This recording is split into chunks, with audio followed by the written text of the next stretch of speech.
इस वीडियो को कहीं ना कहीं शुरू करने से पहले दिल एक चीज़ ज़रूर आप सबसे कहना चाहेगा और चाहेंगे कि आप उसे गौर से ज़रूर सुनिए, फिर एनालिसिस की तरफ भी हम आगे बढ़ेंगे कि आज की डेट की अगर हम बात करें 2023 में, तो इस साल नेपाल ने ढेरों मैचेस जीते हैं। क्रिकेट वर्ल्ड कप लीग 2 के बैक टू बैक मैचेस जीते, एशिया कप खेला, इमर्जिंग एशिया कप खेला, वर्ल्ड कप क्वालिफायर में वो क्वालिफाई कर गए, उसके बाद उन्होंने एशिया कप खेला, अब वो T20 वर्ल्ड कप के लिए भी क्वालिफाई कर गए। काफ़ी टूर्नामेंट्स, काफ़ी क्रिकेट उन्होंने जीता, खूब सारा क्रिकेट खेला और मैचेस उन्होंने लगातार जीते और अंडर 19 में भी उन्होंने काफ़ी बेहतर किया।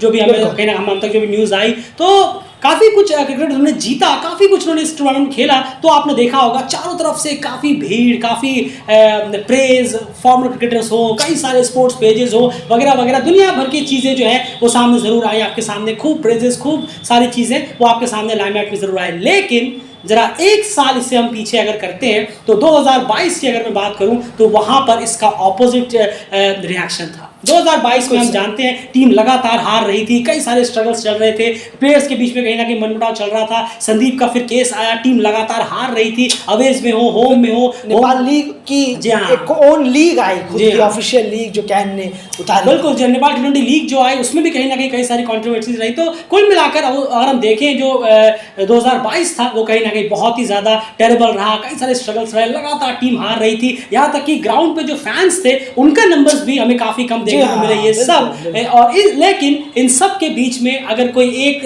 टुक 2023 में भी और 2022 में भी और 2021 के हाथ में भी अगर कोई खड़ा था लगातार, तो वो सिर्फ और सिर्फ डेली क्रिकेट है, जहाँ पर हमने वो फेज भी देखा, उस स्ट्रगल में भी देखा, वहाँ पर भी हमने आपके सामने एनालिसिस प्रेजेंट किए, आपके सामने बताया कि टीम में क्या गलतियाँ हो रही हैं, कहाँ पर टीम को ठीक करना है, क्या कुछ नहीं करना, उसकी एनालिसिस, जहाँ पर गलतियाँ हो रही हैं वहाँ पर क्रिटिसाइज करना, वहाँ पर एनालाइज लेकर आना, सारी चीज़ें उस पर भी, उस वक्त भी जब पूरी तरह से टीम एकदम आप कह सकते हैं फ्लैट ग्राउंड पर थी, तब भी डेलिकेट उस वक्त भी टीम के साथ था। और टीम के साथ रहने से मतलब ये नहीं कि खाली आप तारीफ ही करते रहे, जो आपको मेजॉरिटी ऑफ जगह पर आज के दिन देखने को मिलेगा। आप जब भी जाएंगे आपको लगेगा वाह सब नेपाल की तारीफ कर रहे हैं, लेकिन 2022 में फिर जब टीम डाउन होती है तब सपोर्ट करने का मतलब ये नहीं है कि सिर्फ आप अंधाधुंध तारीफ ही करते रहे, आपको बताना भी है कि टीम ने कहाँ गलती की है, कहाँ पर उन्हें अगला सुधारना है। ये 2022 से लेकर 2021 हाफ से लेकर और 2023 में भी सिर्फ और सिर्फ डेली क्रिकेट ने लगातार किया है। नेपाल क्रिकेट के हर मैचेस में आप चाहे कोई भी एनालिसिस हमारा उठाकर या वीडियोस हमारा उठाकर देख सकते हैं। तो डेली क्रिकेट डेफिनेटली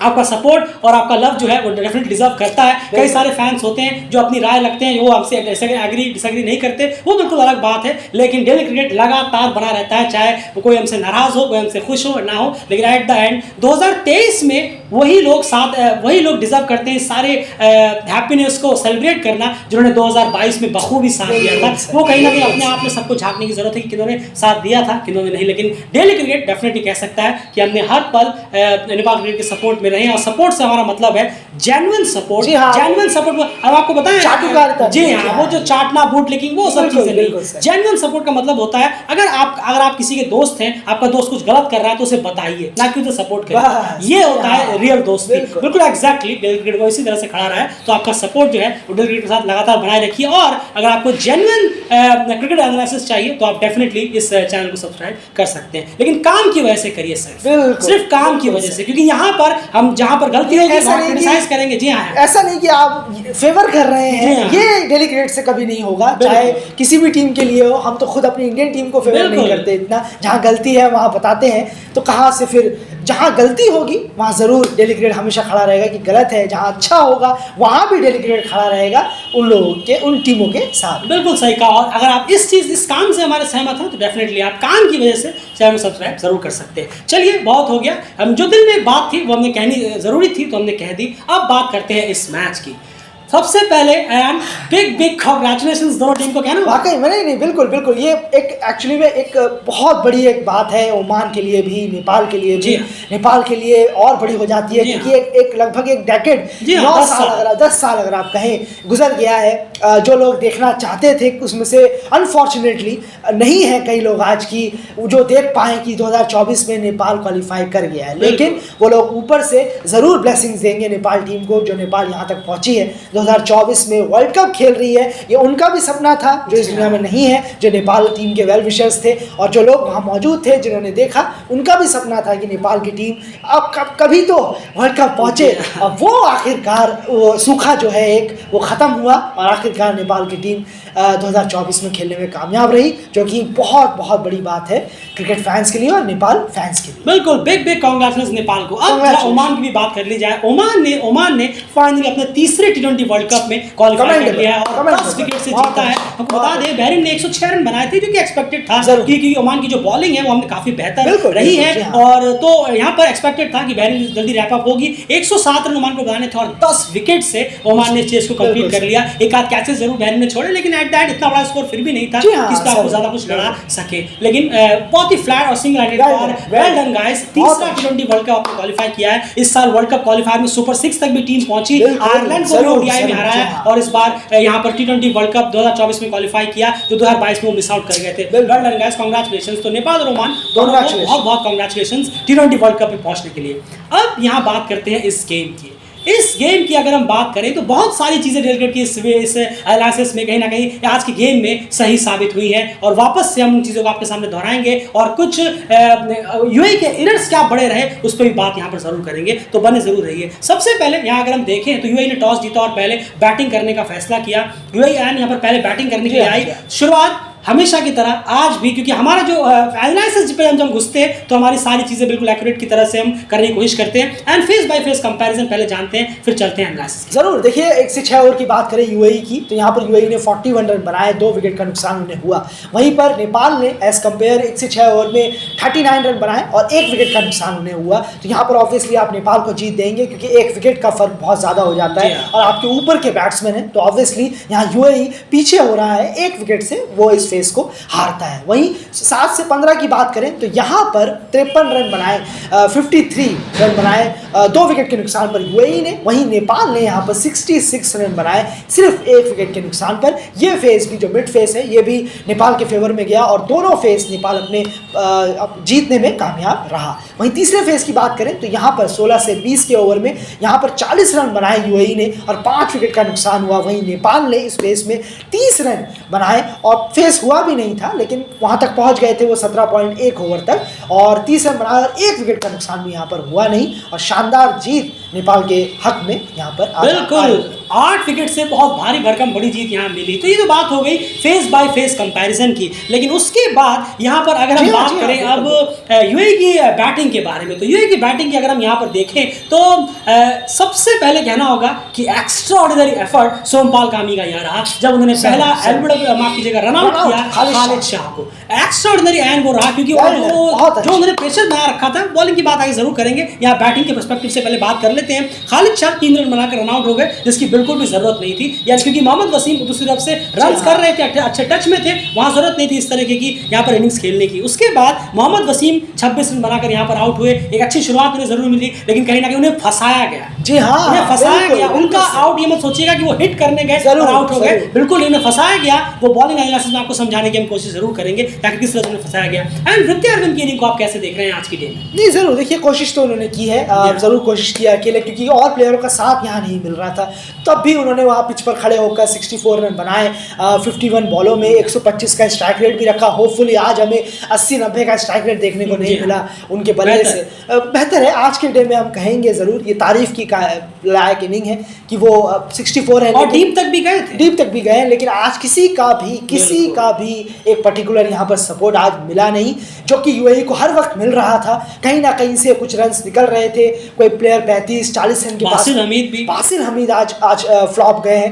तो जरूर है आज की डे में हम आज अनलक्की रहे हैं वृत्ति अरविंद कि आज वो टीम को थोड़ा सा बेटर स्कोर तक और साथियों के साथ पहुंचा नहीं। बिल्कुल, ऑलरेडी वो इंजर्ड थे इस मैच से पहले, अगर देखें उनके हाथ में शायद चोट लगी हुई थी। उसके बाद फिर उनके वहां पर बॉल लगी, उसके बावजूद भी उन्होंने इनिंग खेली। तो बहुत कमेंडेबल इनिंग उनकी रही है, साथ जरूर देनी होगी। बहुत अच्छी इनिंग रही है, इतने अंडर प्रेशर में मैच खेल रहे थे, विकेट्स गिर गए, उसके बावजूद भी 64 रन की इनिंग काफी बेहतर थी। एक सपोर्ट नीचे से और मिलता ये स्कोर डेफिनेटली 165 करीब पहुंचता, अनफॉर्चुनेटली कोई भी सपोर्ट आज से मिला नहीं। अगर आप देखें अलेक्सन शराफू 16 रन बनाए उन्होंने जरूर, लेकिन इतने काफी नहीं थे। उसके बाद आसिफ खान 13, हमने पहले ही कहा हमने कल भी मैच में कहा था, इससे पहले मैच में कहा था, आसिफ खान को इस डाउन पर यूज मत करिए, उनका यूटिलाइज अगर आपको बेहतर करना है तो आप इस गेम में उनको 15 ओवर के बाद भेजने की कोशिश जरूर करिए, लेकिन नहीं, फिर से वही गलती आसिफ खान। और जब हमारे मैच देख रहे तो मैं आयन से कहा भी था कि आसिफ खान का जिस तरीके का बैटिंग स्टांस है, जिस तरह से वो शॉट खेलते हैं, इनका विकेट संदीप लामिछाने ही लेकर जाएंगे, आप देखिएगा, क्योंकि ये बैकफुट पे इतना बेहतर में खेलते हुए नजर नहीं आते। और देखिए वो कहीं ना कहीं एलबीडब्ल्यू आउट हो। बिल्कुल सही कहा आपने, और क्लियर एलबीडब्ल्यू आउट हुए, और जिस तरीके से वो बॉल गुगली थी, अंदर आई पूरी, बहुत अच्छी बात जरूर करेंगे वहां पर, लेकिन वो एक और इनिंग उनकी यहाँ पर वेस्ट चली गई। बिल्कुल, अली नासिर 4 रन, बासिल हमीद 1 रन, और उसका एन अफजल खान की तरफ से कोई कंट्रीब्यूशन मिला नहीं, और टीम सिर्फ 134 रन तक पहुंचने में कामयाब रही 9 विकेट के बाद, जो कि इतना ज्यादा काफी बिल्कुल भी नहीं था। हम इसे कहेंगे आप चलिए बॉलर के पास कुछ जरूर है कि आप वो उसमें फाइट दिखाएं, क्योंकि ओमान ने एक दिन पहले ही 145 डिफेंड किया था, लेकिन फिर भी इतना काफी नहीं था। लेकिन ओमान की बॉलिंग हमने से पहले ही कहा था कि बेहतर रही है, उनके एरियाज बेहतर रहे हैं। आगे बात अब करते हैं बॉलिंग की, एंड बॉलिंग यूनिट पे यहाँ अगर हम देखें नेपाल के लिए तो क्या कुछ चीजें आज निकल कर आई हैं। और एक चीज यहाँ पर हम पॉइंट नंबर 1 यहाँ पर आपके सामने प्रेजेंट करेंगे कि जो हमने कहीं ना कहीं चीजें कही थी कि मिड फेस में संदीप लामिछाने ही सबसे बड़ी दवा है। वाकई संदीप लामिछाने बिना मिड फेस का जो पार्ट नजर आता है वो कहीं ना कहीं लगता है कि यार कुछ तो कमी है और वो चीज बार बार वो करते हैं। मलेशिया के खिलाफ रणदीप सिंह का विकेट लेना, ओमान के खिलाफ जिशान और उसके बाद अयान खान की पार्टनरशिप को ब्रेक करना, अयान जी हाँ, और फिर back to back Mehreen Khan को भी आउट करना, ये आपको याद होगा। और आज फिर इतना इंपॉर्टेंट विकेट उन्होंने निकाला आसिफ खान का बीच में, और बहुत बड़ा विकेट बासिल हमीद का, जो कि बहुत बड़े रोल निभा रहे थे लगातार यूएई के लिए। आप देखिए किस तरह से हमने कहा कि संदीप लामिछाने बहुत बड़े एक्सपेक्टर है मिड फेस में, कोई भी बॉलर आ जाए कितने विकेट ले ले, लेकिन संदीप लामिछाने के एक्सपीरियंस से जो उनकी बॉलिंग है वो मिड फेस में बहुत काम आती है। लेकिन यार यहाँ बात पूरी टीम की बॉलिंग एनालिसिस की हम कर रहे हैं, कैसे समझा रहे हैं। बिल्कुल सही कहा आपने। देखिए शुरू में आज के डे में सोमपाल कामी ने 6 ओवर में पूरा संभाल के रखा। जैसे करण केसी थोड़ा एक्सपेंसिव जा रहे थे काफी, 3 ओवर में 26 रन उन्होंने दिए हैं तकरीबन, तो यहाँ पर सोमपाल कामी ने दोनों विकेट, वो तो रन आउट बॉलर के उसमें चढ़ता नहीं है, वरना ये रन आउट पूरा उन्हीं का है, सोमपाल कामी का। Extraordinary effort. बिल्कुल सही कहा आपने, बॉलिंग कराकर अपना रनर अप फॉलो थ्रू पूरा कर कर, एक्शन पूरा कर कर, फिर आप भागे हैं स्ट्राइकर के एंड में, फिर आपने वहाँ से बॉल उठाई और रन आउट किया, कमेंडेबल एफर्ट है। और आप इतने पुराने प्लेयर हैं टीम के, वाकई में। तो दोनों विकेट जो सोमपाल ने 6 ओवर में सोमपाल ने काफ़ी संभाल के रखा वहाँ पर। करण भी वहाँ बॉलिंग करा रहे थे, लेकिन उसके बाद गुलशन झा भी आए, थोड़ा सा उनसे भी लूज बॉलें वहाँ पर डली। आज उनको लगा थोड़ा सा उनका भी डे आज इतना रहा नहीं। अविनाश भौरा भी 3 ओवर में 36 रन, काफ़ी एक्सपेंसिव चलेगा, लेकिन आज लकी डे रहा है किसी और का, वो है कुशल मल्ला का। 3 ओवर में 11 रन, 3 विकेट उनको मिला। और वहाँ पर ये एक फैक्टर बहुत काम आया कि जो अदर बॉलर बार बार स्टेप अप कर बचा लेते हैं कहीं ना कहीं मिड फेस में, टीम सामने वाली टीम को गिरा देते हैं कम स्कोर पर, आज वो कुशल मल्ला ने करके दिखाया वो काम जो आज हुआ है। बाकी संदीप ने जिस वक्त पे वो विकेट लिया था आसिफ खान का, वो बहुत बेहतरीन था। वहाँ पार्टनरशिप बिल्डअप हो जाती तो शायद हम 160 या 170 के और रन देख सकते थे, लेकिन वो बहुत बेहतरीन टाइम पर विकेट था। और कुशल मल्ला और यार संदीप ने बासिल हमीद को भी निपटाया। बासिल हमीद का विकेट बहुत इंपॉर्टेंट विकेट है यूएई के लिहाज से। बिल्कुल सही कहा आपने। क्यों? क्योंकि आप नजर डालेंगे तो करण केसी भी शुरुआत में नहीं चले, और नीचे आज अविनाश भौरा ने भी इतनी खासी बॉलिंग नहीं कराई। तो सोच कर देखिए संदीप का और कुशल मल्ला ने जो 3 विकेट निकाले हैं वो भी कितने इंपॉर्टेंट है। बहुत बेहतरीन इन दोनों की और सोमपाल कामी की आज बॉलिंग रही। बिल्कुल सही कहा आपने, शुरू के फेसेस में विकेट गिराने जरूरी थे पावर प्ले में, जैसे हमने कहा था, और पावर प्ले में एग्जैक्टली यहाँ पर टीम ने 2 विकेट यहाँ पर निकाले, और ये 2 विकेट आप 3 विकेट के बराबर समझ सकते हैं। क्यों? क्योंकि मोहम्मद वसीम का एक विकेट था, और हम आप जानते हैं कि मोहम्मद वसीम जैसा प्लेयर यूएई के लिए अगर आप उन्हें जल्दी निपटा देते हैं, 15-20 मिनट में निपटा देते हैं, तो यहाँ पर मामला जो है वो आपके साइड में ज्यादा हो जाता है। उसके बाद टीम थोड़ी शेल में चली जाती है। और आपको याद होगा मोहम्मद वसीम के आउट होने के बाद 5 ओवरों में मोहम्मद वसीम आउट हुए, उसके बाद से लेकर 8 ओवर तक, यानी 3 से 8 ओवर तक 5 ओवर में सिर्फ 21 रन यूएई ने जोड़े, जो कि दिखाता है कितनी ज्यादा टीम शेल में चली गई थी। और मैं आपसे जानना चाहूंगा कि आप जो समझाने की कोशिश कर रहे थे कि सोमपाल कामी ने जो मोहम्मद वसीम को आउट किया वो किस तरह से था, वो एक प्लान विकेट था, समझाने की कोशिश करूंगा। नहीं, बिल्कुल सही कहा आपने। देखिए उन्होंने स्क्वायर लेग की तरफ प्लेयर लिया हुआ था, मिड विकेट और स्क्वायर लेग की तरफ ही वो प्लेयर थे लगभग, और वसीम ने उनसे पहले एक सोमपाल ने बॉल डाली थी, एक पैरों में बॉल डाली तो वो चौका चला गया था आपका बैकवर्ड फाइन लेग की तरफ, और डीप स्क्वायर लेग की तरफ वो चौका चला गया, तो फ्लिक करके मारा था उन्होंने उस वक्त, तो ये चौका चला गया एज रखकर पीछे की तरफ। लेकिन सेम बॉल फिर से सोमपाल ने वहीं रखी और इस बार उन्होंने सीधा उठा दिया ये डीप स्क्वायर लेग और डीप मिड विकेट की तरफ। और वहां पर ठीक वहीं पर प्लान के तहत करण केसी पहले से ही मौजूद थे, जिन्होंने एक बेहतरीन सा कैच लिया बहुत आसानी सा, और वो विकेट पूरा एक ट्रैप था जो वहां पर फंस गए मोहम्मद वसीम। कई बार वो बाउंड्री पार कर देते हैं, हमने देखा है, लेकिन कई बार इसमें वो फंसे भी हैं, एलबीडब्ल्यू भी हुए हैं और कैच आउट भी हुए। तो वेल डन, सोमपाल का वो प्लान काम किया। और एक और प्लान था कि वृत्या अरविंद जब खेल रहे थे, कुशल भुर्तेल को उन्होंने आगे करा हुआ था पॉइंट की तरफ से और कवर एरिया की तरफ से, वहां वो कुशल भुर्तेल लगे थे ताकि, और ड्राइव की बॉल है वो वृत्या अरविंद को करा रहे थे, सोमपाल कामी कोशिश कर रहे थे और एक ड्राइव लगी भी थी लेकिन वो चौके में चला गया था। कुशल भुर्तेल कूदे भी थे लेकिन वो ग्रैब नहीं कर पाया उसे, पर वो थोड़ा आज प्लान भी हमें सोमपाल की तरफ से देखने को मिला है। बिल्कुल, कहीं ना कहीं ये प्लान विकेट्स थे, वृत्या अरविंद को भी प्लान में फंसाने की कोशिश कर रहे थे वो, लेकिन अनफॉर्चुनेटली वो नहीं हुआ। लेकिन मोहम्मद वसीम जरूर यहाँ पर प्लान, क्योंकि उसकी ये अगली गेंदों पर और अगली गेंद कुछ आध गेंदों पे हमने देखा कि वो फील्डर अब वहां पर नहीं करण केसी, जहां पर उन्होंने कैच पकड़ा, पीछे जो ग्राउंड स्टाफ थे वो खुशी के मारे कूद गए थे,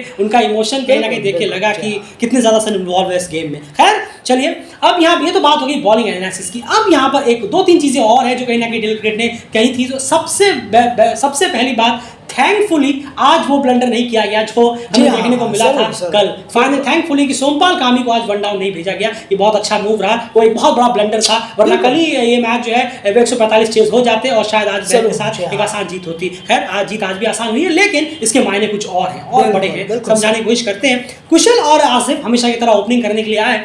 कुशल भुर्तेल एंड शुरुआत में ठीक मिली, एक आध उन्होंने शॉट्स भी लगाए, लेकिन उसके बाद वापस से उन्होंने अपना फ्लो और कंट्रोल खो दिया। ये खराब शॉट में वापस से गिना जाएगा। बिल्कुल सही कहा आपने, और ये थ्रो करना हुआ, आप आराम से ले जा सकते थे मैच को और बेहतर पार्टनरशिप कर सकते थे, एक बड़ी पिच पर टिक सकते थे, अच्छा मौका था और बेहतर था आप, लेकिन आपने अपना खुद ही वो विकेट गंवा दिया। अब क्या बोला जाए, जब आप खुद ही अगर बल्लेबाज चाहेगा मेरा विकेट ले लो, तो इसमें एनालिस्ट भी और फैंस भी क्या कर सकते हैं बैठकर कि जब बैट्समैन ही विकेट देना चाहता है, बॉलर में दमी नजर नहीं आ रहा कि उन्होंने कुछ एक्स्ट्रा ऑर्डिनरी बॉल डाली हो जिसमें स्विंग हो रही हो या स्पिन हो रही हो या बाउंस इतनी अच्छी हो, तो अब तब हम कह सकते हैं कि चलिए कोई बात नहीं, आप आउट हो गए, this is not a bowlers wicket. बिल्कुल सही, ये आपने बहुत सही कहा। तो बस यही है, कुशल भुर्तेल ने अपना विकेट थ्रो किया है जिससे बचा बिल्कुल जा सकता था। बिल्कुल सही कहा आपने। तो यहाँ पर एक वेस्ट अपॉर्चुनिटी जरूर है कुशल भुर्तेल के लिए। वहीं पर अगर बात करें उसके बाद यहाँ पर वन डाउन गुलशन झा को भेजा गया। देखिए इसके पीछे तीन बहुत इंपॉर्टेंट रीजन रहे हैं। सबसे पहला रीजन कहीं ना कहीं माइंड में रहा होगा कि जो गुलशन झा ने जो प्रीमियर कप में जिस तरह की इनिंग खेली थी यूएई के खिलाफ, वो एक बहुत बड़ा फैक्टर होता है। कभी कभी जो प्लेयर आपके और यूएई की वही सारे प्लेयर है जिन्होंने गुलशन झा के हाथों वो इनिंग झेली थी, तो कहीं ना कहीं वो एक मेंटली रहता है और उस वजह से गुलशन झा को यहाँ भेजा गया। दूसरी बात यहाँ पर एक चीज और है कि वहां पर उस वक्त लेफ्ट आर्म स्पिनर्स ऑपरेट कर रहे थे। रिलायंस केसवानी आ गए थे और एन अफजल खान भी ऑन द वे थे, तो लेफ्ट आर्म स्पिनर्स ऑपरेट कर रहे थे। तो उस वक्त बेहतर था कि वो राइट हैंडी की बजाय एक लेफ्ट हैंडेड बैट्समैन को भेजे टैकल करने के लिए, जो कि गुलशन झा ने शुरू में काफी बखूबी किया। और शुरू में क्या पूरा किया ही उन्होंने 22 रन की इनिंग खेली, बखूबी किया। अब आप एक चीज और सोच रहे होंगे कि एक तो कुशल मल्ला का भी ऑप्शन था, तो वहां क्यों नहीं इसे ट्राई किया गया, वो भी तो लेफ्टी है, वो भी अच्छे होते हैं यहाँ पर। लेकिन शायद आप भूल रहे हैं कि कुशल मल्ला जो है वो नेचुरल पार्टनरशिप बिल्डर प्लेयर नहीं, इनिंग बिल्डर प्लेयर नहीं है, वो स्ट्रोक्स प्लेयर है, स्ट्रोकिंग प्लेयर है।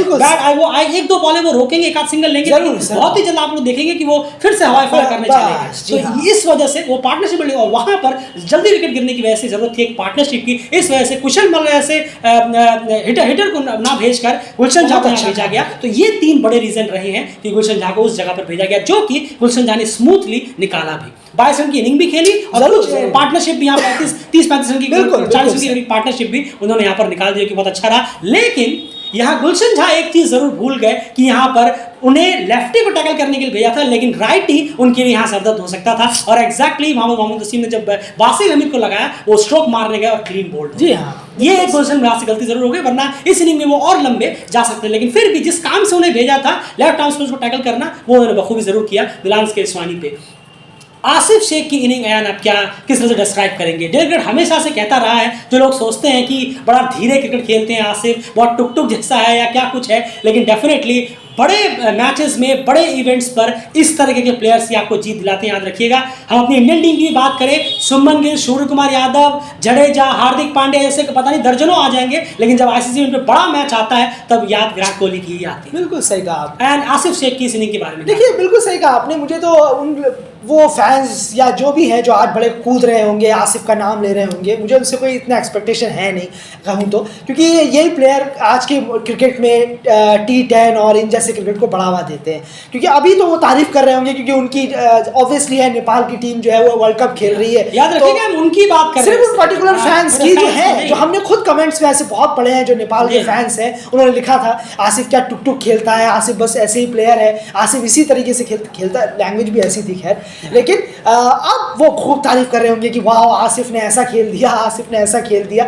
वही बस इसलिए बड़ा अजीब लगता है ये कि आप बहुत जल्दी रन बदल लेते हैं, एक उस पर कामयाब स्टिक नहीं रहते कि हाँ आज भी टुक टुक वाली इनिंग खेली है, वो आज भी हम कायम रहे। लेकिन ऐसे प्लेयर्स ही लॉन्ग टर्म प्लेयर्स होते हैं। बिल्कुल, ऐसे प्लेयर्सों की ही ज़रूरत है आईसीसी इवेंट्स, बड़े इवेंटों में, बहुत डिफिकल्ट कंडीशन में। वो हवाई फायर, वो पीछे वाला क्रिकेट सब पीछे ही रह जाता है। हमने देखा सूर्य कुमार यादव जब आईसीसी इवेंट में खिलाया वर्ल्ड कप में T20 के पिछले साल, कुशल बुर्तल को भी ओमान के खिलाफ। बिल्कुल सही कहा आपने। तो ये थोड़ा सा बोलना, एक इनिंग में बात बोल देना, ये थोड़ा अजीब है। मैं उनके लिए भी कहूँगा, वो फैंस जो भी हैं जो इनको टुक टुक कह रहे थे लेकिन आज इन्हीं के साथ इन्हीं का नाम लेकर अपना धंधा भी चमकाएंगे, वो थोड़ा सा अजीब है। थोड़ा बिलीव रखना सीखिए। ऐसे क्लास प्लेयर, बहुत लक्की हैं आप कि आपको आसिफ शेख जैसे, हर टीम में ऐसे प्लेयर नहीं मिलेंगे आपको, क्लास प्लेयर मिले हैं। एक मलेशिया बहुत लकी है जहाँ वीरेंद्र सिंह जैसे क्लास प्लेयर वहाँ पर भी मौजूद हैं। तो इनकी इतनी रेस्पेक्ट तो बनती है कि इन पर बेफेथ और बिलीव रखें, जो डेली क्रिकेट तो हमेशा रखता है। और ऐसे कई नेपाल फैंस हैं जो रखते हैं पूरा भरोसा आसिफ शेख पे। बस थोड़े ही बहुत हैं जिनको पता नहीं क्या टुक टुक में ऐसा क्या नजर आता है। लेकिन well done Asif, well done, कमाल की इनिंग है। एक चौका मारकर फिर एक सिंगल, फिर आपने एक छक्का मारा, फिर एक सिंगल, फिर रोक रहे हैं आप समझ चुके हैं कि बॉलर क्या बॉलिंग करा रहा है, लेकिन उसके बावजूद आप रिस्क नहीं ले रहे। ये इनिंग वाकई में हम तो इससे बहुत कुछ सीख जाते हैं। और जो आने वाले प्लेयर्स हैं नेपाल में, यंग कमर्स हैं, वो ये सब इनिंग्स ज़रूर देखनी चाहिए कि T20 से भी आप कैसे सीख सकते हैं, ऐसी इनिंगों को देखकर आप सीख सकते हैं। जी हाँ, इसे कहते हैं कि एक तरफ से आप निश्चिंत रहिए, आप अब दूसरे से अटैक करिए, ये छोर मैंने संभाला हुआ है। आसिफ का ये स्टेटमेंट है इस इनिंग से, और यही एग्जैक्टली इनिंग उनकी रही है। अगर आप देखेंगे फॉल शॉट की अगर मैं बात करूं अयान, तो मेरे ख्याल से एक होगा सिर्फ बस इस पूरी इनिंग में, वरना फॉल शॉट ढूंढना मुश्किल होगा आसिफ शेख की इस इनिंग में। और इसीलिए ये इतने ज्यादा हाई कैलिबर और टैलेंटेड प्लेयर हमें नजर आते हैं। और आज इतने बड़े इवेंट पर जहां पर 2 विकेट कहीं ना कहीं टीम के जल्दी गिरे, पहला विकेट तो और भी जल्दी गिरा, उस वक्त पर जिन्होंने इस तरफ से बिल्डअप किया और एक भी खराब शॉट नहीं, उनकी बाउंड्रीज आप देखिए, उन्होंने किस तरह से थर्ड मैन की तरफ कट लगाए हैं, स्लॉट स्वीप पे 6 मारा है, उसके बाद मिड विकेट की तरफ छक्का मारा है, स्टैंड एंड डिलीवर। क्या देखने लायक शॉट्स होते हैं उनके जब भी वो चलते हैं। और यही इसी चीज की बात कर रहा था क्रिकेट, जो हम कुछ दिन पहले रखा था कि DC just love this guy, ये कहीं ना कहीं कमाल की नहीं रही आसिफ। इस तरह के इवेंट्स पर आपको ऐसे ही प्लेयर्स की जरूरत होती है जो कम से कम एक छोर संभाल के रखें और टीम का स्कोर बोर्ड भी चलते रहे। आप देखिए आज की इनिंग उनकी 50 बॉलों में 63 रही है, 126 की स्ट्राइक रेट भी रही है, यानी उन्होंने बेहतरीन इनिंग को बिल्डअप किया और लास्ट तक लेकर गए। ये नहीं कि 30 बॉलों में 30 खेलकर फिर आउट हो गए, मजा भी छोड़ दिया, लास्ट तक लेकर गए, 50 भी कंप्लीट, नॉट आउट गए और नॉट आउट भी गए। उसके बाद जैसे हमने कहा एक छोर मैंने संभाला है, आप दूसरा समझा रहे हो, बहुत बेहतरीन। यही बैटिंग ऑर्डर बिल्कुल परफेक्ट था कि वहां पर उन्होंने रोहित पौडेल को भेजा और ये बहुत सही रहा। एंड रोहित पौडेल की इनिंग भी काफी शानदार रही है। उन्होंने शुरू में थोड़ा आराम से खेला, फिर अटैक करना चालू, बिल्कुल उन्होंने बिल्कुल फायदा उठाया यूएई के जो मोरल डाउन हो चुका था उस चीज का। जब वो शुरुआत में थे, शुरू की 10-15 बॉलें जो थी उनकी, वो थोड़ा सा लिमिटेड आराम से खेल रहे थे, अपना एक चौका भी मारा उन्होंने, लेकिन सिंगल्स वगैरह डबल्स वगैरह ज्यादा ले रहे थे। रोहित पौडेल की काफी आदत है, बहुत तेज भागते हैं, बहुत बेहतरीन है उनकी रनिंग बिटवीन द विकेट। तो शुरुआत में वो कर रहे थे, लेकिन आखिर के 6-7 बॉलों में उन्होंने पूरी तरीके से यूएई का जो मोरल डाउन हो गया था उसका खूब और डाउन करके रख दिया। मैच ही चला गया हाथ से। उन्होंने छक्का भी मारा, स्लॉग स्वीप भी मारा, एकदम उठाकर यहाँ अपने माफ कीजिएगा मिड विकेट की तरफ। जी हाँ, वहाँ पर भी बहुत शानदार खेले और रोहित ने भी तेजी के साथ इस गेम को फिनिश किया, लेकिन एक बेहतरीन शॉट के साथ जिम्मेदारी उन्होंने भी निभाई। उन्होंने भी पास का सिंगल लिया यहाँ पर। जब 30-35 रन चाहिए थे तब उन्होंने बिल्कुल रिस्क नहीं लिया, वो जब लेकिन 15-20 रन चाहिए थे तब उन्होंने रिस्क लेना शुरू किया और शॉट मारना स्टार्ट किया। बिल्कुल सही कहा। तो इस तरह से बहुत क्राफ्टेड पार्टनरशिप नजर आई, ये चेज नजर आया। जैसे आपको याद होगा कि आपके घर में जो आपकी मम्मी है या फिर बहनें, बड़ी बहनें वगैरह हैं, वो एक वक्त था, आजकल तो सब रेडीमेड हो गया है, एक वक्त था जब ऊन से सिलाई करके स्वेटर बनाया कर, अभी बहुत लोगों के घर में बनता होगा, सिलाई करते, उस तरह से बारीकी से इस चेज को किया गया है। आप वापस से कभी हाईलाइट देखेंगे, डेफिनेटली आप देखेंगे, एक ऐतिहासिक मोमेंट है। आप देखिएगा कि कितने कुशल बुटेल और गुलशन झा के अलावा कितने क्राफ्टेड तरीके से इस इनिंग को बिल्डअप किया है, इस चेज को आगे लेकर गए हैं। आसिफ शेख अपनी तरफ से, गुलशन झा ने भी 22 रन की इनिंग, उसमें भी कुछ अच्छे सिंगल्स डबल्स थे, और रोहित पुडाल ने जो क्राफ्टेड, बहुत ही क्राफ्टेड तरीके की चेज ये आपको नजर आएगी यहाँ पर। तो वेल डन गाइस, बहुत ही बेहतरीन चेज यहाँ पर आपने कंप्लीट किया है। अब यार यहाँ बात करें जरा यूएई की बॉलिंग की, कहाँ कमी रह गई। डेफिनेटली स्कोर इतना नहीं था, लेकिन फिर भी ऐसा भी नहीं था कि बॉलिंग को देखकर ये लगे अरे यार हमने बहुत ट्राई किया, इससे ज्यादा नहीं हो सकता था। 2 विकेट आपने गिरा है, वो भी बैट्समैन को फेवर ज्यादा करेगा उनके खराब शॉट की वजह से। चलिए मैं बासिर अहमद को फिर भी दे दूंगा उनका विकेट, लेकिन कुशल बुटल का तो विकेट थ्रो था। नहीं, बिल्कुल सही कहा आपने। बॉलर्स का तो खैर आज कुछ भी नहीं रहा है। कहना होगा नेपाल ने जिस तरीके की बल्लेबाजी की है, बहुत बेहतरीन बल्लेबाजी, स्पेसिफिकली आसिफ ऑब्वियसली, और गुलशन ने ऊपर आकर थोड़ी अच्छी पार्टनरशिप की, वहां पर रोहित पुडाल ने फिर शुरुआत में अच्छा किया, लेकिन आसिफ ने थ्रू आउट द इनिंग को जो बिल्डअप रखा, अपने विकेट नहीं थ्रो नहीं करने दिया, वीक शॉट नहीं लगाए उन्होंने, कमजोर अपनी बैटिंग नहीं दिखाई सामने वाली टीम, सामने वाली बॉलिंग यूनिट को, ये काबिल तारीफ है। और बस बॉलर्स बिल्कुल लाचार से नजर आए जब टीम धीरे धीरे बढ़ती चली जा रही थी, 60 रन 70 रन 80 रन तक पहुंची, तब बॉलर्स एकदम लाचार नजर आए। 135 रन पर चेस डिफेंड करना, इसके लिए आपको 8 चाहिए, बहुत ज़्यादा 8 चाहिए। आई एम सॉरी, यूएई के पास ये नहीं है। 135 करने के लिए पिच से भी कुछ हेल्प होनी चाहिए, और साथ साथ में काफ़ी भारी भरकम एक एक्सपीरियंस होना चाहिए। तो एक बॉलर में नहीं, सॉरी एक बॉलर में बिल्कुल नहीं, 2-3 बॉलर में एक्सपीरियंस होना चाहिए, तभी आप 135 डिफेंड कर सकते हैं। हाँ, पिच में भी कुछ दम वो हो, कुछ हरकत कर रही हो, टर्न हो रही हो, फट चुकी हो, तभी ऐसा हो सकता है। पिच बहुत अच्छी थी, बॉलिंग के लिए भी बैटिंग के लिए भी बहुत बेहतरीन पिच बनाई थी, लेकिन 135 रन इस बॉलिंग यूनिट के साथ आई एम सॉरी आप नहीं बचा सकते जब तक सामने वाली टीम घटिया से घटिया शॉट ना खेले। बिल्कुल, तो डेफिनेटली। और देखिए आप, वो कहीं ना कहीं कोई कुशल को तो आपने फंसा ही लिया था, कुशल बुटल को। गुलशन झा कहीं ना कहीं बासिर अहमद का शिकार हो गए, वो शायद भूल गए कि अभी भी लेफ्ट आर्म ही करा रहे हैं, वो राइट आर्म करा रहे थे जी, उससे पहले जम गए। बिल्कुल, हाँ, लेकिन गुलशन झा ने जो पार्टनरशिप की है वो ये फेस उन्होंने निकाल दिया, तो ये बहुत इंपॉर्टेंट फेस रहा। सही कहा आपने कि अगर सामने वाली टीम ही घटिया खेल रही हो तो ही आप इसे डिफेंड कर सकते, वरना इस बॉलिंग में ऐसा कुछ नहीं था कि 135 रन आप डिफेंड कर पाते। और टीम जो है, यूएई की जो टीम है, वो लगातार 2 बार एक्सपोज हो चुकी है नेपाल के हाथों, इस नेपाल की ही धरती पर हम कहेंगे, एक एसीसी प्रीमियर कप के फाइनल में, और एक इस मैच में जो आप एक तरह से फाइनल ही कह सकते हैं, क्योंकि फाइनल तो बस एक ट्रॉफी जीतने के लिए होगा, लेकिन काम तो इस गेम में हो गया। वेल डन गाइस, बहुत ही बेहतरीन परफॉर्मेंस रही नेपाल की। ये पूरा एनालिसिस रहा जो कि आपको बारीकी से हमने समझाने की कोशिश की कि आखिर नेपाल इस गेम को जीता किस तरह से है। वहीं पर ओमान की बात करें, 10 विकेट से एंड क्लिनिकल परफॉर्मेंस आ रही है। बहरीन के बारे में कल मैच रिव्यू में कहीं ना कहीं कह रहे थे कि बहरीन का जो बैटिंग है उन्हें कंट्रीब्यूशन करना पड़ेगा, वरना ज्यादा होगा नहीं, क्योंकि इमरान अनवर और हैदर भट्टी कहीं ना कहीं परफॉर्मेंस दे रहे थे। आज वो भी था, इमरान अनवर ने फिर भी रन किए हैं 30+ करीब मेरे ख्याल से, और उसके अलावा पूरी बैटिंग फ्लैट रही, और ओमान के बॉलर्स के सामने ज्यादा कोई ऑप्शन बचेगा नहीं अगर आप कहीं ना कहीं उल्टे सीधे शॉट्स खेलेंगे। बिल्कुल सही कहा आपने, और बहरीन को अभी और सीखने की जरूरत है, और कुछ करना है, बैटिंग में काम करना है, बॉलिंग। एक चीज जरूर है कि अपॉर्चुनिटी वेस्ट तो उन्होंने की है, जरूर किसी को एक मैच जीते। बिल्कुल सही कहा, बस ये आपने बिल्कुल सही कहा है। लकीली आप कहेंगे तो बुरा नहीं होगा, लकीली वो वहां पर पहुंचे हैं, जी हाँ। और जरूर है कि थोड़ा सा अपने आप पर, फिटनेस पर, बिल्कुल फिटनेस बहुत वीक है। प्लेयर एकदम ऐसे दौड़ ही नहीं पाते हैं, हाफ थोड़ा सा दौड़ते हैं और एकदम पसीना पसीना हो जाता है, डाइव लगाने से बचते हैं। बस तो थोड़ा सा अपने फिटनेस को, थोड़ा नहीं 100, 200, 300% काम करिए। क्रिकेट फिटनेस मांगता है, उसके अलावा आज का मॉडर्न क्रिकेट काफी बदल गया। बिल्कुल सही कहा आपने, और फिटनेस होना जरूरी है। अगर आप एक क्रिकेटर हैं तो डेफिनेटली आपको फिटनेस होनी चाहिए, क्योंकि आप फील्डिंग की वजह से भी कई मैच हार रहे हैं। जी हाँ। आप 2 का 4 कल के मैच में, कुवैत के मैच में जैसे हम देख रहे थे, कल का मैच बिल्कुल सही कहा, देख रहे थे, 1 का 2 का 4 3, और बॉलर्स गुस्सा हो जा रहे हैं उस वजह से। बॉलर खुद भी इतने फिट नहीं है, क्योंकि जब वो फील्डिंग करने जा रहे थे वो भी मिस कर रहे हैं, Yes. तो डेफिनेटली ये अपने आप में चीज़ है। तो ये एक चीज़ें कंसर्न जरूर है। वहीं पर ओमान ने क्लिनिकल विन दिखाई है बहुत अच्छे। और 10 विकेट से इस गेम को जीता। एक आध कैच जरूर छूटा वहाँ पर कश्यप प्रजापति का, लेकिन डेफिनेटली एट द एंड वो इस मैच को लेकर चले गए। तो बहुत कांग्रेचुलेशन अच्छे। दोनों टीमों को। उस गेम में एनालिसिस करने के लिए इतना कुछ नहीं है। जी हाँ। आप खुद सोचिए 106 पे टीम आउट हुई, 10 विकेट से जीत गए। उस गेम में क्या एनालिसिस हम आपके सामने प्रेजेंट करें? कांग्रेचुलेशन कह सकते हैं बहुत ओमान को अच्छे। क्लिनिकल बहुत परफॉर्मेंस अच्छे। के लिए। ओमान ने अपना मेन काम कल कर दिया था। जरूर, जी हाँ। जब उन्होंने 145 डिफेंड किया, आप कह सकते हैं उनके लिए वही फाइनल था। बिल्कुल जो सही अपना कहा। मेन काम होम टीम को 145 रन के अंदर आउट करना, डेफिनेटली उससे अंदर आउट करना बिल्कुल, बहुत बड़ी बिल्कुल। अचीवमेंट थी। और defend करना। दिल्ली क्रिकेट ने करी भी थी और डिफेंड किया, वो जी हाँ। कमाल की था। वहीं पर वो कहीं ना कहीं